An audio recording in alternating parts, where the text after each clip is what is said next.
কত সুন্দর দেখতে লাগছে দেখুন, যেরকম সুন্দর দেখতে লাগছে খেতেও কিন্তু ভীষণ সুন্দর হয়। যারা সয়াবিন খেতে একদম পছন্দ করে না তারাও কিন্তু চেটেপুটে খাবে, কারণ খাওয়ার পর তো বোঝাই যাবে না যে ওটা কিসের রান্না। নমস্কার বন্ধুরা, সংসারের রীতিকথায় সবাইকে স্বাগত জানিয়ে আমি তনুশ্রী চলে এসেছি নতুন একটা রেসিপি নিয়ে। এখন তো শ্রাবণ মাস চলছে, শ্রাবণ মাস তো আমি সারা মাস জুড়ে নিরামিষ খাই, সেজন্য এখন আমি যে রেসিপিগুলো করব সেগুলো সবই তো নিরামিষ। তাহলে চলুন সঙ্গে থাকুন, দেখতে থাকুন। আজকে আমি একটা সুন্দর নিরামিষ রেসিপি আপনাদের সাথে শেয়ার করছি। এই রেসিপিটা যদি করেন তাহলে কিন্তু মাছ মাংসের বাটি সরিয়ে রেখে সবাই খাবেন। এত ভালো খেতে হয় যে মাছ মাংসের দরকার হবে না, খুব বেশি উপকরণের দরকার নেই। আমাদের হাতের কাছে যে উপকরণগুলো থাকে সেগুলো দিয়েই কিন্তু রেসিপিটা হয়ে যাবে। তাহলে আর দেরি না করে রান্নাটাই শুরু করে দিচ্ছি। আমি সয়াবিন নিয়েছি, একটা ছোট বাটির এক বাটি নিয়েছি। 50 গ্রামের একটু বেশি হবে, 100 গ্রাম পুরো নিইনি, 100 গ্রাম কিনেছিলাম, সবটা নিইনি। দিয়ে এবার গরম জলে ভিজতে দিয়েছি।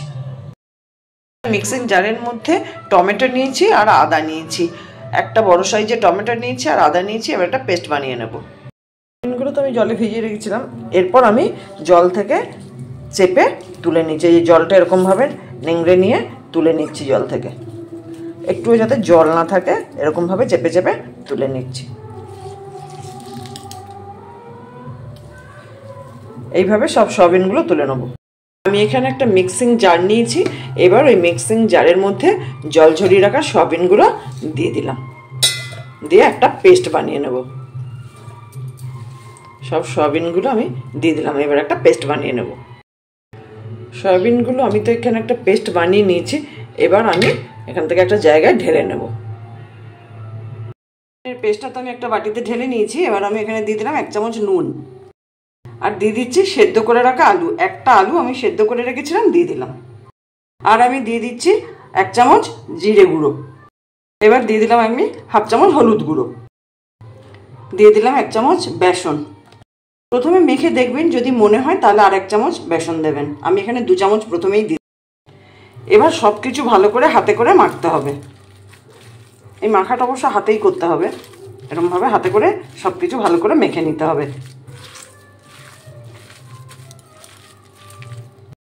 এবার এই মিশ্রণটা থেকে আমি নিয়ে এরকম বলের মতন গোল গোল করে করে নেব। খুব একটা ছোট ছোট করছি না, এই যে এরকম সাইজের বড় বড় বলের মতন করে নিচ্ছি। এখানে আমি একটা কড়াই বসিয়ে দিয়েছি, আর কড়াই দিয়ে দিয়েছি তেল। তেলটা গরম হতে দিয়েছি। তেলটা তো গরম হয়ে গেছে। এবার আমি যে সয়াবিনের বলগুলো বানিয়ে রেখেছিলাম সেগুলো তেলের মধ্যে দিয়ে দিলাম। সবগুলো তেলের মধ্যে দিয়ে ভেজে নেবো লাল লাল করে। এবার এই বলগুলো আমি উল্টে পাল্টে লাল লাল করে ভেজে নেব। এরকমভাবে লাল লাল করে বড়াগুলো আমি ভেজে নেব। এভাবে আমি বাকি কোপ্তাগুলোও ভেজে নেব। কোপ্তাগুলো তো সব ভেজে তুলে নিয়েছি। এরপর ওই কড়াই দিয়ে দিচ্ছি আমি সর্ষের তেল, দিয়ে দিলাম 3 চামচ সর্ষের তেল। আমি ফোড়নের জন্য দিয়ে দিলাম একটা ছোট এলাচ আর সামান্য একটু গোটা জিরে। এবার আমি যে আদা টমেটোর পেস্ট বানিয়ে রেখেছিলাম সেই পেস্টটা এখানে দিয়ে দিচ্ছি। এবার এটা ভালো করে আদা টমেটোর পেস্টটা ভালো করে কষিয়ে নেব। এবার দিয়ে দেবো গুঁড়ো মশলা, দিয়ে দিলাম লঙ্কা গুঁড়ো, দিয়ে দিলাম হলুদ গুঁড়ো, দিয়ে দিলাম জিরে গুঁড়ো, আর দিয়ে দিলাম ধনে গুঁড়ো। এবার আমি সব মশলা ভালো করে কষিয়ে নেব। মশলাটা তো ভালো করে কষানো হয়ে গেছে। এবার আমি এখানে দিয়ে দিচ্ছি টক দই। বড় চামচে 2 চামচ টক দই আমি ফেটিয়ে রেখেছিলাম, দিয়ে দিলাম। টক দইটা এবার আমি ভালো করে মশলার সাথে কষিয়ে নেব। এবার দিয়ে দিলাম পরিমাণ মতো নুন। এবার দিয়ে দিলাম 1/2 চামচ চিনি, কারণ যেহেতু আমি টক দইটা দিয়েছি স্বাদের ব্যালেন্সটা আনার জন্য একটু চিনি দিয়ে দিলাম। এবার দিয়ে দিচ্ছি একটু জল। ওই যে দইটা রেখেছিলাম সেই বাটিটা ধুয়ে দিয়ে দিলাম জল। গ্রেভিটা তো ফুটে উঠেছে। এরপর আমি যে কোপ্তাগুলো ভেজে রেখেছিলাম সেই কোপ্তাগুলো দিয়ে দেবো এর মধ্যে। সয়াবিনের কোপ্তাগুলো সব আমি এর মধ্যে দিয়ে দেবো।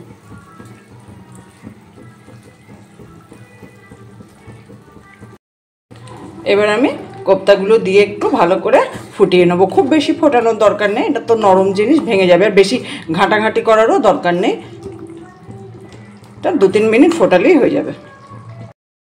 এবার আমি দিয়ে দিচ্ছি 2টো কাঁচা লঙ্কা। এবার আমি উপর থেকে দিয়ে দিলাম 1/2 চামচ গরম মশলা গুঁড়ো। এবার আমি দিয়ে দিচ্ছি 1/2 চামচ ঘি। এবার গ্যাসটা অফ করে আপনাদের একদম রেডি হয়ে গেল সয়াবিনের কোপ্তাকারি। কারা কারা সয়াবিনের কোপ্তাকারি বানান কমেন্ট বক্সে অবশ্যই জানাবেন। যারা এখনও কোনোদিনও সয়াবিনের কোপ্তাকারি এইভাবে বানাননি তাদের অনুরোধ করব আমার রেসিপিটা ফলো করে বাড়িতে একদিন বানাবেন। বাড়িতে বানালে কেমন হয়েছে জানাবেন, ভালো লাগলে একটা লাইক দেবেন। এই রেসিপিটা কিন্তু ভাত, রুটি, লুচি, পরোটা, পোলাও যার সাথে খাবেন তার সাথেই ভালো লাগবে। নিরামিষ রেসিপি হিসেবে এটা তো ভীষণ ভালো খেতে, মাছ মাংস ফেলে রেখে খাবেন। আর কাউকে খেতে দেওয়ার পর যদি বলে না দেওয়া হয় যে এটা কিসের রান্না, সে তো খেয়ে বুঝতেই পারবে না। আমি আপনাদের অনুরোধ করব আমার রেসিপিটা ফলো করে একবার হলেও বাড়িতে বানাবেন। দেখুন কত সুন্দর দেখতে লাগছে, দেখে তো বুঝতেই পাচ্ছেন যে এত সুন্দর যেটা দেখতে লাগছে সেটা খেতে কতটা সুন্দর হবে। তাই আমি আপনাদের অনুরোধ করব একবার হলেও কিন্তু আমার রেসিপিটা ফলো করে বাড়িতে বানানোর জন্য। আমার রেসিপিটা ফলো করে বাড়িতে বানালে কেমন হয়েছে জানাবেন, ভালো লাগলে একটা লাইক দেবেন। যারা এখনও আমার চ্যানেলটা সাবস্ক্রাইব করেননি তাদের অনুরোধ করব আমার চ্যানেলটা সাবস্ক্রাইব করে নেবার জন্য। আর অলরেডি যারা সাবস্ক্রাইব করেছেন, আমার সঙ্গে আছেন, পাশে আছেন, তাদের তো অসংখ্য ধন্যবাদ। এইভাবে আমার সঙ্গে থাকুন, পাশে থাকুন, সবাই ভালো থাকুন, সুস্থ থাকুন।